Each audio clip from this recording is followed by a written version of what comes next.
షాపై AP Congress chief Sharmila తీవ్ర విమర్శలు గుప్పించారు. అమిత్ షా వ్యాఖ్యలు చూస్తే ఊసరవెల్లి కూడా సిగ్గుపడుతుందన్నారు.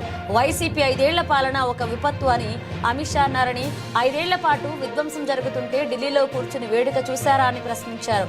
ఆ 5 ఏళ్లు కేంద్రంలో ఉన్నది మీరే కదా, రివర్స్ టెండరింగ్ పేరుతో పోలవరం పనులను ఆపితే ఒక్కనాడైనా అడిగారా? రాజధాని లేని రాష్ట్రంగా 5 ఏళ్లు పాలన చేస్తుంటే కేంద్రానికి కనిపించలేదా అని, ఇష్టారాజ్యంగా 10 లక్షల కోట్లు అప్పులు చేస్తుంటే విధ్వంసం జరుగుతున్నట్లుగా అనిపించలేదా? సొంత బాబాయి హత్య కేసులో ఢిల్లీ స్థాయిలో న్యాయం కోసం పోరాటం చేస్తుంటే కేంద్ర హోంమంత్రిగా మౌనంగా ఎందుకున్నారు? భారీ స్థాయిలో అవినీతి జరుగుతుంటే ఒక్కటైనా బయట పెట్టారా అని షర్మిల ప్రశ్నించారు.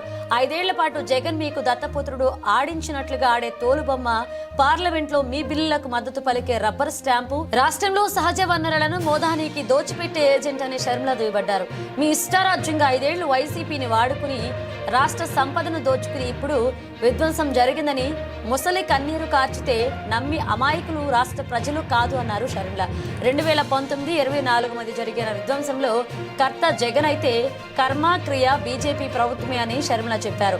10 ఏళ్ల పాటు విభజన హామీలు నెరవేర్చకుండా మోసం చేసి ఇప్పుడు అండగా ఉంటాం, 3 లక్షల కోట్లు ఇస్తాం, పూర్వ వైభవం తెస్తామనే మీ మాటలు మరో మోసానికి నిదర్శనమన్నారు.